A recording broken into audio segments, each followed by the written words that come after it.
कि कंपोनेंट और projection of a vector क्या होता है।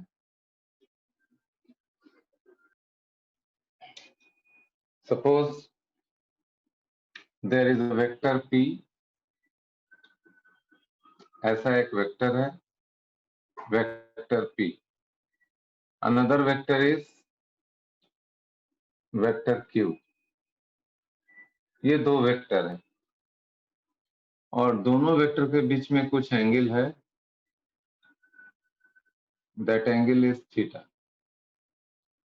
वेक्टर हुआ है और यहाँ पे एंड हुआ है, वेक्टर क्यू यहाँ से स्टार्ट हुआ है और यहाँ पे एंड हुआ है। दो वेक्टर दिया हुआ है और हम लोगों को यहाँ पे समझना ये है कि how to take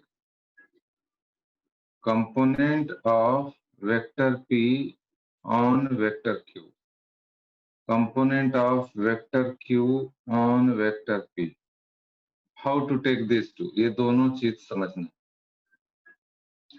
vector p का कंपोनेंट q पे कैसे लेंगे, वेक्टर q का कंपोनेंट p पे कैसे लेंगे, ये दोनों चीजें यहाँ पे हम लोग डिस्कस करने वाले हैं कि वेक्टर p का प्रोजेक्शन q पे कैसे लिया जाए, वेक्टर q का प्रोजेक्शन p पे कैसे लिया जाए। तो रूल क्या है, रूल समझिए।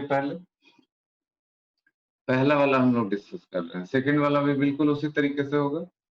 प्रोजेक्शन और component of vector p on vector q, किसी भी वेक्टर का, जैसे यहाँ वेक्टर p है, अगर q पे प्रोजेक्शन चाहिए तो रूल क्या है कि जिस वेक्टर का प्रोजेक्शन चाहिए उसके एंड पॉइंट से, जैसे वेक्टर p है इसका एंड पॉइंट ये दोनों, end point is A B, vector p का एंड पॉइंट है a और b, उसके एंड पॉइंट से यानी वेक्टर p के एंड पॉइंट से वेक्टर q के एंड पॉइंट्स पे परपेंडिकुलर डालना, ऐसा परपेंडिकुलर डाल,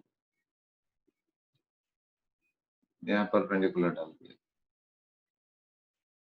वेक्टर ए के एंड पॉइंट से परपेंडिकुलर डाल दिया q पे, वेक्टर p के एंड पॉइंट से पॉइंट a से परपेंडिकुलर डाला, पॉइंट b से परपेंडिकुलर डाला वेक्टर q पे।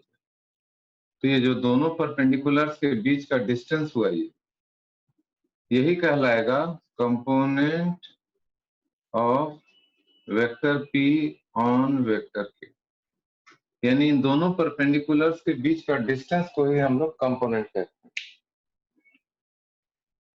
वेक्टर p का प्रोजेक्शन चाहिए q पे, उसके एंड पॉइंट्स पे परपेंडिकुलर डाला, and points of vector p से परपेंडिकुलर डाला दूसरे वेक्टर पे, दोनों परपेंडिकुलर के बीच का जो डिस्टेंस है उसी को हम लोग कहते हैं कंपोनेंट और प्रोजेक्शन।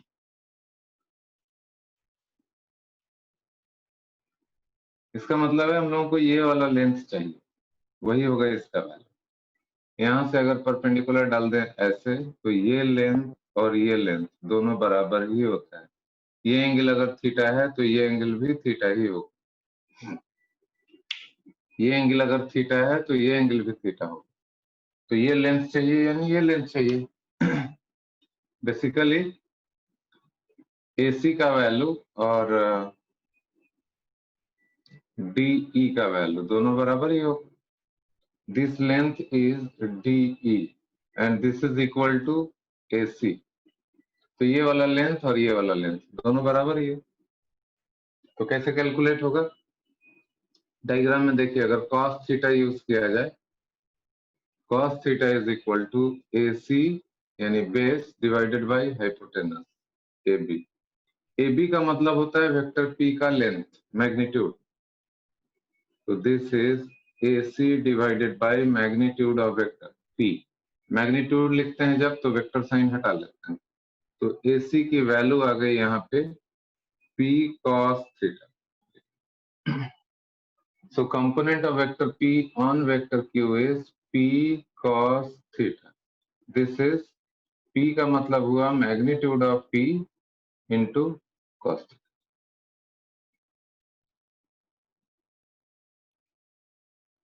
सब लोग रफ करिए,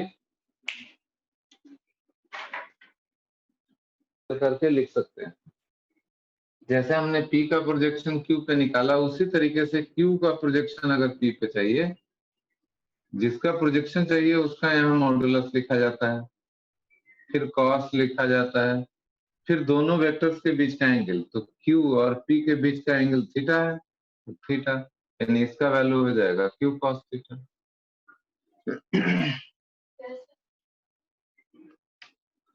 तो जैसे ऊपर वाले केस में हम लोगों ने किया पी कॉस थीटा में, वैसे ही इसमें भी कर रहे हैं। इसको देख के समझिए।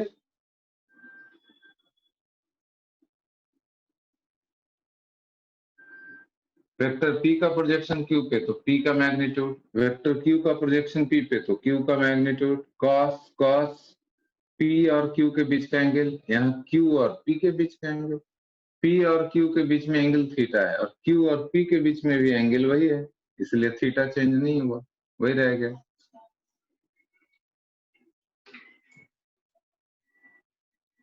जैसा अभी मैंने बताया कि जिसका प्रोजेक्शन चाहिए होता, अभी हम लोग ये जो है फर्स्ट केस हुआ। सेकेंड केस जो यहाँ पे था, projection of component of vector Q on P। Component बोले या प्रोजेक्शन बोले एक ही बात है। अब Q से हम P पे यहाँ परपेंडिकुलर नहीं डाल पा रहे हैं, तो क्या करेंगे, P को ऐसे एक्सटेंड कर देंगे डॉटेड लाइन से, और इधर भी एक्सटेंड कर देंगे। अब परपेंडिकुलर डाल सकते हैं, Q से इस पे परपेंडिकुलर डाल दिया, ये रहा, यहाँ से भी परपेंडिकुलर डाल दिया, ये रहा। तो यहाँ से ये इस पॉइंट से R से यहाँ तक का डिस्टेंस, इस पॉइंट से ये परपेंडिकुलर हुआ इस एंड का, और इस एंड का परपेंडिकुलर यहाँ हुआ। RS जो हुआ वही होगा Q cos थीटा, जो यहाँ पे लिखा गया है। तो component of vector Q on vector P चाहिए तो Q का मैग्नीट्यूड, cos और दोनों लाइंस के बीच का एंगल। तो जो मैंने यहाँ पे आपको बताया था कि P का परपेंडिकुलर डालो Q पे, वैसे ही Q से परपेंडिकुलर डालो P पे, एग्जैक्टली वही काम। तो यहाँ से दोनों परपेंडिकुलर्स के बीच का डिस्टेंस, यही कंपोनेंट या प्रोजेक्शन कहलाता है। आप लोगों को ये समझना है कि जैसा P का प्रोजेक्शन Q पे लिया गया था, वैसा ही मैंने दिखाया projection of Q on P। ये आप समझ पाए कि नहीं समझ पाए वो हमको बताइए। जहां अब हम लोग चाह रहे हैं कि वेक्टर P का एक्स एक्सिस पे प्रोजेक्शन निकालें, तो इस रूल के मुताबिक अगर चलें तो वेक्टर P का कंपोनेंट चाहिए x axis, component of vector P on x axis. तो रूल के हिसाब से अगर चलें तो था, जिस वेक्टर का कंपोनेंट चाहिए उसका मॉडुलस लिखिए, फिर कॉस लिखिए, और उस वेक्टर और एक्सिस के बीच का एंगल लिखिए, तो यहाँ एंगल आ जाएगा theta. Similarly component of vector P on y axis अगर चाहिए तो वेक्टर P का मैग्नीट्यूड लिखिए, cos, और P और y एक्सिस के बीच का एंगल जो अल्फा है वो लिखिए, cos अल्फा। तो यहाँ पे जो रूल बन गया, हम लोग उस रूल को फॉलो करके लिख रहे हैं। और ये जो मैंने कैलकुलेशन बताया कि हाउ टू कैलकुलेट, अगर वैसे करें तो भी इतना ही आएगा। लेट अस सी। वेक्टर P का एक्स एक्सिस पे आपको प्रोजेक्शन चाहिए, तो रूल क्या था कि वेक्टर P के एंड पॉइंट से परपेंडिकुलर डालिए। तो वेक्टर P का एक पॉइंट यहाँ है, दूसरा एंड पॉइंट यहाँ है, तो यहाँ से जब परपेंडिकुलर डालेंगे ऐसे, तो ऐसा आएगा O A B, और O से परपेंडिकुलर डालेंगे एक्स एक्सिस पे तो यहीं पे रह जाएगा, क्योंकि पॉइंट O जो है वेक्टर P का दूसरा एंड जो है एक्स एक्सिस को ऑलरेडी टच कर रहा है, तो वहां से परपेंडिकुलर भी डालेंगे तो वहीं रह जाएगा। यानी ये जो डिस्टेंस हुआ, यही हुआ projection of vector P on x axis, यही हुआ P cos थीटा। इसी को शॉर्ट में लिखते हैं हम लोग PX। P लिख के एक सबस्क्रिप्ट डाल देते हैं X, मतलब वेक्टर P का प्रोजेक्शन एक्स एक्सिस के अलोंग। सिमिलरली y एक्सिस पे प्रोजेक्शन चाहिए, तो यहाँ से y एक्सिस पे परपेंडिकुलर डालिए, तो परपेंडिकुलर डाल दिया गया। सब परपेंडिकुलर को मेजर भी करते हैं। इस परपेंडिकुलर को मेजर नहीं कर रहे हैं हम लोग, इसको मेजर कर रहे हैं। परपेंडिकुलर, मतलब मेजरमेंट की कोई जरूरत नहीं है। इस परपेंडिकुलर को मेजर नहीं कर रहे हैं, परपेंडिकुलर्स के बीच का डिस्टेंस निकाल रहे हैं, ठीक है ना। उसको मेजर करने की जरूरत ही नहीं है, हमें जरूरत रहती तो मेजर करते। डेफिनेशन क्या है? दोनों परपेंडिकुलर्स के बीच का डिस्टेंस को ही कंपोनेंट कहा जाता है, प्रोजेक्शन कहा जाता है। तो जो डेफिनेशन है उसके हिसाब से चल रहे हैं। हमें दोनों परपेंडिकुलर्स के बीच का डिस्टेंस चाहिए, तो हम इसका मेजरमेंट क्यों करेंगे जब जरूरत ही नहीं है? तो हम लोग इसकी लेंथ क्यों नापेंगे जब हमें जरूरत नहीं है? हमें जरूरत है इसका, तो उसका मेजरमेंट यहाँ से किया cos थीटा से। सर यहाँ पे समझ गए बात? परपेंडिकुलर दिए हैं सर।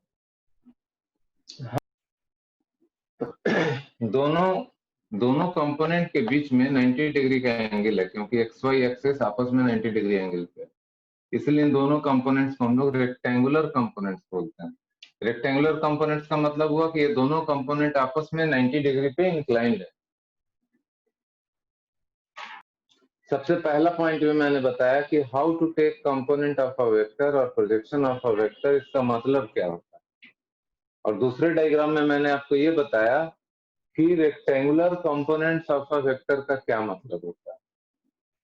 अब इसमें अगर आपको कुछ कंफ्यूजन, एंगुलर चेंजेस हैं, वो cos थीटा को हम लोग यहाँ पे जैसे sin अल्फा लिख दिए, cos अल्फा को हम लोग sin थीटा लिख दिए, तो वो चेंजेस किया जा सकता है।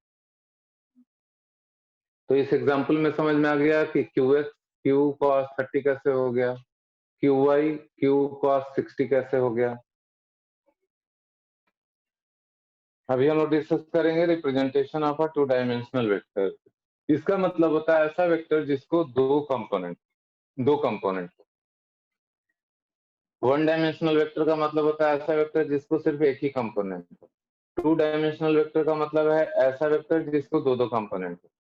थ्री डायमेंशनल वेक्टर का मतलब है कि ऐसा वेक्टर जिसके पास तीन कंपोनेंट। एक्स वाई प्लेन में एक वेक्टर लिया गया है P, उसका एक्स कंपोनेंट ये हुआ और वाई कंपोनेंट यहाँ पे होगा। This is Y component called as P Y, और ये हो जाएगा P cos 90 minus theta, that is P sin theta, because this angle is 90 degree minus theta. तो P cos 90 minus theta लिखेंगे तो ये P sin theta हो जाएगा। Py is P cos 90 degree minus theta, because this angle is 90 minus theta. Therefore it is P sin theta.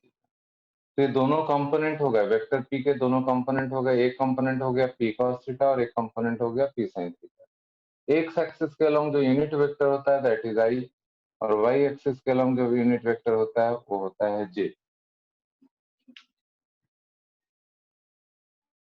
हम लोग triangle OAB में triangle law अभी अप्लाई करेंगे। इक्वेशन लिखने आना चाहिए कि how to apply triangle law. यहाँ पे दो इक्वेशन लिखा गया, दोनों इक्वली करेक्ट ट्रायंगल लॉ के हिसाब से। दोनों में से किसी इक्वेशन को लेके आगे बढ़ा जा सकता है। मैं सेकेंड इक्वेशन लेके आगे बढ़ रहा हूँ। OA, वेक्टर OA का मतलब हुआ वेक्टर P। तो सेकेंड इक्वेशन को लेके आगे बढ़े हैं तो OA की जगह मैंने लिखा है वेक्टर P, और ये है OB। OB को क्या कर रहे हैं, वेक्टर OB को इसी के मैग्नीट्यूड से डिवाइड कर दे रहे हैं और उसी के मैग्नीट्यूड से मल्टीप्लाई भी कर दे रहे हैं। देखिए ये OB वेक्टर है और ये OB वेक्टर का मैग्नीट्यूड है, डिवाइड भी कर दिया मल्टीप्लाई भी कर दिया। सिमिलरली ये BA वेक्टर है, उसी के मैग्नीट्यूड से डिवाइड भी कर दिए और उसी के मैग्नीट्यूड से मल्टीप्लाई भी कर दिए। ऐसा BA vector divided by its magnitude multiplied by its magnitude. तो इससे कोई चेंज नहीं हुआ, देयर इज नो चेंज। ये OB प्लस BA था, ये OB OB कैंसिल, OB ही रह गया। ये BA BA कैंसिल, BA ही रह गया, BA वेक्टर ही रह गया। So no change, we have not made any changes. हम लोगों ने अपनी जरूरत के लिए इसको डिवाइड और मल्टीप्लाई किया, तो इसमें किसी को दिक्कत नहीं होनी चाहिए।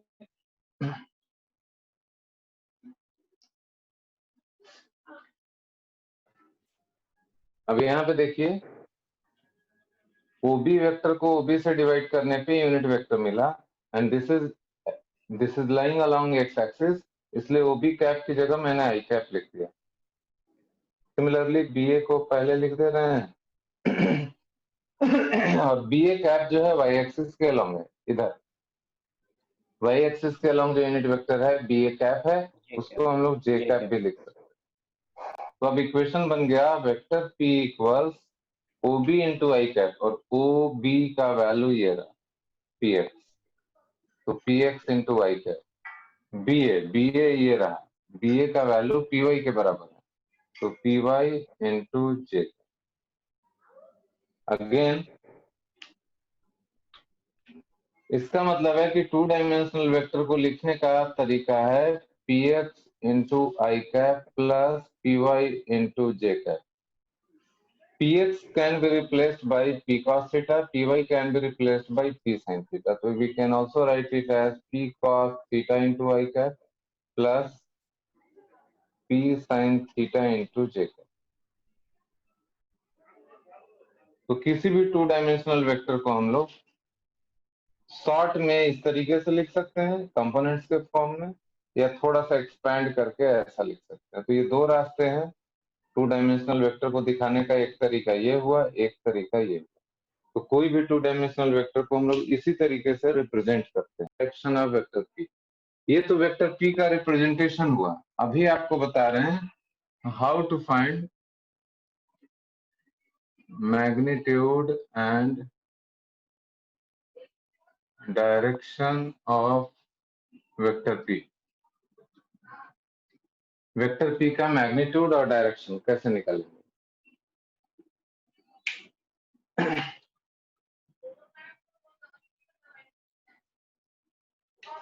तो इस डायग्राम में ट्रायंगल OAB में पाइथागोरस थ्योरम लगा देंगे। From triangle OAB apply Pythagoras theorem. तो पाइथागोरस थ्योरम अगर लगाएंगे तो OA square equals OB square plus BA square. OA square is length of this side square. इस साइड का लेंथ का मतलब, OA की लेंथ का मतलब वेक्टर P का लेंथ, यानी P का मैग्नीट्यूड यानी P स्क्वायर। OB स्क्वायर मतलब ये वाला PX स्क्वायर। BA स्क्वायर मतलब BA is PY, this length is PY is। Therefore P यानी कि magnitude of vector P that is equal to root over PX square plus PY square। ये हो गया magnitude of vector P। इसको समझने में अगर किसी को दिक्कत है तो अभी बताइए। इसे समझने में अगर किसी को भी परेशानी है वेक्टर P का मैग्नीट्यूड तो अभी बताइए। देन डायरेक्शन, डायग्राम में देखिए tan थीटा को क्या लिखा जा सकता है। tan थीटा को क्या लिख सकते हैं? From diagram tan theta is BA divided by OB। BA height और ये बेस। BA की वैल्यू है PY और OB की वैल्यू है PX। Therefore tan theta equals PY by PX। Therefore theta equals tan inverse PY by PX। आप लोगों में से ज्यादातर लोग ये चीज नहीं जानते होंगे कि भाई we are writing tan inverse PY by PX। आप लोगों ने ऐसा लिखना सीखा है, ऐसा नहीं सीखा। तो वो एक बार मैं आपको अभी बता दे रहा हूँ।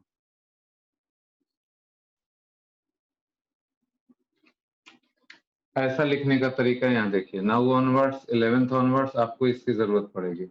Suppose tan 30 degree 1 by root 3, this is known to everybody। We can also write this as 30 degree equals tan inverse 1 by root 3। तो tan 30 आप 1 by root 3 लिखते हैं, तो 30 डिग्री को 30 डिग्री को ऐसे भी लिखने का तरीका है, इसको इनवर्स फंक्शन हम लोग बोलते हैं। इसकी जरूरत क्यों पड़ती है? Suppose tan theta equals root 3 है, then you are able to guess theta equals 60 degree. लेकिन अगर tan theta equals मैंने दिया आपको 1 by 2 यानी कि 0.5, then you cannot guess what is the value of theta। तो फिर उसके जगह पे क्या कर देते हैं, थीटा इक्वल्स लिख देते हैं tan इनवर्स 1 by 2 और ये आपका आंसर।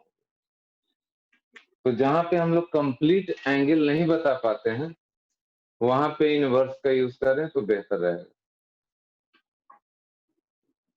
तो theta equals tan inverse P Y by P x जो लिखा गया है वो आप नीचे के एग्जांपल से समझ सकते हैं कि थीटा को tan इनवर्स 1/2 कैसे लिखा गया, उसी का इस्तेमाल किया गया है। सब लोग यहाँ पे ध्यान दीजिए। फर्स्ट एग्जांपल में पी एक्स है 3 और पी वाई है 4, तो पी एक्स का वैल्यू हो गया 3 और पी वाई का वैल्यू हो गया 4। मैग्नीट्यूड निकालेंगे इस फॉर्मूले से, तो वेक्टर पी का मॉडुलस कैसे निकलेगा, under root P x square यानी कि 3 square plus P Y square 4 square, ये हो गया 9, ये हो गया 16, 25, यानी पी का मैग्नीट्यूड हो गया 5। और डायरेक्शन के लिए tan थीटा यूज करेंगे। tan थीटा होता है P Y by P x, P Y मालूम है पी एक्स मालूम है, तो tan थीटा हो गया 4/3, दिस इज 4, दिस इज 3। तो आप लोग को अभी नहीं मालूम होगा, now onwards you can remember 4/3 जो होता है 53 डिग्री होता है, this is also standard value. tan 37 degree जो होता है वो होता है 3/4 एंड tan 53 डिग्री जो होता है वो होता है 4/3। तो नाउ ऑनवर्ड्स इसको याद रखिए। तो tan थीटा 4/3 आ गया, इसका मतलब थीटा है 53 डिग्री। सेकेंड एग्जाम्पल में देखिए, सर इसमें tan इनवर्स कहाँ लगा है? लगा सकते हैं, चूंकि हमें वैल्यू मालूम है जगह इसीलिए ऐसा लिख दिए, अदरवाइज और we can write theta equals 53 degree और tan इनवर्स 4/3। तो आंसर अगर मैं 53 डिग्री लिख रहा हूं तो भी सही है और tan इनवर्स 4/3 लिख रहे हैं तो भी सही है, both are having equal weightage. ठीक है ना, ऐसे भी लिख सकते हैं और ऐसे भी लिख सकते हैं, थीटा इक्वल्स tan इनवर्स 4/3। तो फर्स्ट पार्ट का आंसर हुआ मैग्नीट्यूड 5 यूनिट और डायरेक्शन एंगल जो हो गया 53 डिग्री और tan inverse 4/3 from positive axis. Second case का एग्जांपल देखिए, इधर x है इधर y है, एक्स एक्सिस के अलाउंग निगेटिव एक्स एक्सिस के along -3 unit, negative x axis के अलाउंग 3 यूनिट है यानी यहाँ से 3 यूनिट, और y एक्सिस के अलाउंग 4 यूनिट, तो यहाँ से 4 यूनिट। तो ये हो गया vector, this is vector Q, this is Q Y जो कि 4 यूनिट है, दिस इज क्यू एक्स जो कि 3 यूनिट, यहाँ देखिए 3 यूनिट 4 यूनिट, ये निगेटिव है इसलिए इधर लिया और ये पॉजिटिव था इसलिए इधर लिया। तो सब लोग समझ ही रहे होंगे। अब यहाँ पे Q का मैग्नीट्यूड लेंगे तो QX square plus QY square, QX देखिए ये है 3 और QY ये है 4। एक्चुअल में हम लोग को QX के आगे माइनस साइन लगाना चाहिए क्योंकि नेगेटिव एक्स एक्सिस पे, तो QX इज -3। तो under root -3 square and QY is 4 square, तो Q का मैग्नीट्यूड यहाँ भी 5 हो गया। और डायरेक्शन कैसे निकालेंगे, यहाँ देखिए डायरेक्शन ऑफ वेक्टर क्यू, यहाँ समझिए वेक्टर क्यू के लिए ये एंगल एक्स एक्सिस के साथ वेक्टर क्यू का ये एंगल है थीटा, ये है एक्स एक्सिस से यहाँ तक, तो tan थीटा जो होगा वो हो जाएगा Q Y by Q x. Q Y देखिए कितना है 4 यूनिट और क्यू एक्स कितना है -3 यूनिट, ऐसा। तो tan थीटा इक्वल्स -4/3। तो हम लोग आंसर लिख सकते हैं कि -53 डिग्री। हाँ -53 डिग्री भी लिख सकते हैं और tan इनवर्स -4/3 भी लिख सकते हैं, दोनों लिख सकते हैं। -53 डिग्री भी लिख सकते हैं और tan इनवर्स -4/3 भी लिखा जा सकता है। तो ये सेकंड क्वाड्रेंट में आ रहा है इसलिए tan थीटा निगेटिव हो जाता है। तो ये सेकंड एग्जांपल से सबको क्लियर हो जाना चाहिए कि थीटा -53 डिग्री का मतलब हुआ कि we are telling the answer with negative vector, और 127 डिग्री का मतलब हो गया कि we are telling the answer from positive vector. तो सबको क्लियर है ये बात? तो दोनों कंपोनेंट नेगेटिव है यहाँ पे, एक्स कंपोनेंट भी वाई कंपोनेंट। तो देखिए थर्ड क्वाड्रेंट में आ गया, पी एक्स भी नेगेटिव पी वाई भी नेगेटिव, मगर मैग्नीट्यूड तो पॉजिटिव ही आएगा। अब डायरेक्शन लेना है tan थीटा, यानी यहां से ये एंगल आपको बताना है, ये बताना है। तो tan थीटा हो गया P Y by P x, this is -3 by -4, दोनों नेगेटिव। तो हो क्या रहा है, ये माइनस माइनस कैंसिल हो जाता है। Yes sir. तो बहुत लोग सोचेंगे कि tan थीटा तो 3/4 आ गया, और tan 3/4, tan थीटा 3/4 का मतलब 37 डिग्री होता है, मगर हम लोगों को मालूम है कि दोनों कंपोनेंट नेगेटिव है। यहाँ देखिए जरा, tan 37 इज 3/4, इसका मतलब होता है ये वाला एंगल, दिस इज 37 डिग्री। तो ये फर्स्ट क्वाड्रेंट में यहाँ रहता वेक्टर, तो tan 37 3/4 होता। ये वेक्टर इधर है, ये 37 तो ये भी 37, और हमें यहाँ से चाहिए पूरा का पूरा एंगल, एक एक्सिस से यहाँ तक। तो ये 37 और उसमें ये 180 डिग्री और ऐड हो जाएगा। डायग्राम में देखिए जरा ठीक से, यहाँ से लेके इस लाइन से लेके इस वेक्टर तक यस ये सर, यस 180 सर। डिग्री, और यहाँ 180 तक 37। तो इसका मतलब है थीटा हमें लिखना पड़ेगा 37 डिग्री प्लस 180 डिग्री। तो ये हो गया 217 डिग्री, ये आंसर हुआ। या फिर आप लिखें और theta equals tan inverse -3 by -4। तो ये भी सही है, ये भी गलत नहीं है।